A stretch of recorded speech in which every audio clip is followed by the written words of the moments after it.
എനിക്ക് കിട്ടിയൊരു ബർത്ത്ഡേ സർപ്രൈസിനെ പറ്റിയാണ് പറയുന്നത്. ഞാൻ ജീവിതത്തിൽ ഇനി ഒരിക്കലും മറക്കില്ലെങ്കിൽ ഇതൊരു സർപ്രൈസ് അത്രയ്ക്ക് ഞാൻ ഞെട്ടി. അപ്പോൾ ചേച്ചിയാണ് ബർത്ത്ഡേക്ക് കാണില്ലെന്ന് പറഞ്ഞായിരുന്നു. കാരണം ചേച്ചിയുടെ അച്ഛൻ്റെ അമ്മയുടെ വെഡിങ് ആനിവേഴ്സറി ആയതുകൊണ്ട് ചേച്ചി നാട്ടിലായിരിക്കും എന്നാണ് പറഞ്ഞത്. അപ്പോൾ ഞാൻ അതും വരെ വിഷമിച്ചിരിക്കുകയായിരുന്നു. അപ്പോൾ ഈ കേക്കിൻ്റെയാണ് സംഭവം തുടങ്ങുന്നത്. എന്താണെന്ന് വെച്ചാൽ അമ്മ പറഞ്ഞു അമ്മ ഈ കേക്കും പിടിച്ചുകൊണ്ട് വരും, അപ്പോൾ വീഡിയോ അമ്മക്ക് എടുത്തു കൊടുക്കണം, നമ്മുടെ യൂട്യൂബ് ചാനലിൽ ഇടാനാന്ന് പറഞ്ഞു. എനിക്ക് എന്നിട്ടൊരു ഡൗട്ട് അടിക്കല്ല. അമ്മ അപ്പുറത്തെ റൂമിലോട്ടൊക്കെ പോകണ്ട, എന്നിട്ട് എനിക്ക് ഡൗട്ട് അടിക്കല്ല കേട്ടോ.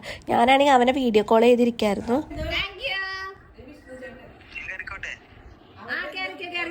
അവനാണെങ്കിൽ വർക്കിൻ്റെ ഇടയിൽ നിന്നിട്ട് എനിക്കും അത് വിശ്വസൊക്കെ തന്നത്. അപ്പൊ അമ്മയാണ് ബാക്കിൽ നിന്ന് വിഷ്ണുചേട്ടൻ വിളിക്കുന്നത് പറയുന്നുണ്ട്.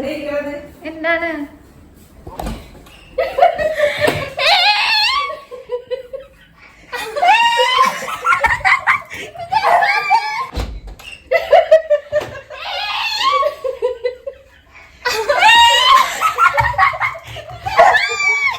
ഞാൻ എന്തുകൊണ്ടാണ് നേരത്തെ എന്നെ ക്യാമറ ഇട്ടങ്ങോട്ട് പോയെന്ന് വെച്ചാൽ വിഷ്ണുചേട്ടൻ അമ്മേനെ വിളിച്ചിട്ട് പറഞ്ഞു വിഷ്ണുചേട്ടൻ്റെ സർട്ടിഫിക്കറ്റ് എന്തോ റൂമിൽ ഇപ്പുണ്ട് അങ്ങനെ എന്തോ പറഞ്ഞു. ഞാൻ പക്ഷേ കേട്ടത് ടീഷർട്ട് എന്ന്. അപ്പോൾ ഓക്കെ സർപ്രൈസ് ആയിട്ട് എന്താ ടീഷർട്ടോ എന്തെങ്കിലും ചേച്ചി ചേട്ടൻ കൂടി വാങ്ങിച്ചിട്ട് റൂമിൽ വെച്ചിട്ടുണ്ട്. അപ്പോൾ അത് ഷൂട്ട് ചെയ്യാമെന്ന് പറഞ്ഞാൽ ഞാൻ പോയത്. റൂം നടത്തുമ്പോൾ കണ്ടത് എൻ്റെ ദൈവം മറക്കില്ല ഞാൻ ഈ സർപ്രൈസ്. അത്രയ്ക്ക് ജീവിതത്തിൽ ഒരിക്കലും മറക്കാനാത്തൊരു സർപ്രൈസ് തന്നെ കേട്ടത്.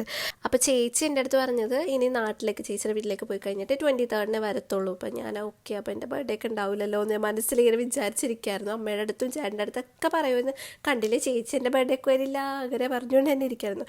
അപ്പോൾ ഇവരെല്ലാവരും എൻ്റെ ചുറ്റിരുന്ന് അഭിനയിക്കണം കേട്ടോ. ദൈവമേ എല്ലാവരും അടിപൊളിയായിട്ടാണ് ആക്ടിങ് എല്ലാം.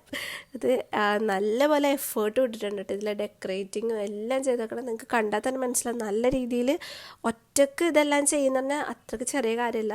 അതേപോലെ നല്ല എഫേർട്ട് ഇട്ടിട്ടുണ്ട് ഇത് ഒറ്റക്ക് ഡെക്കറേറ്റ് ചെയ്യാമെന്ന് പറഞ്ഞാൽ. അപ്പോൾ എനിവേ എനിക്ക് ഒരുപാട് ഇഷ്ടപ്പെട്ടു. Thank you so much.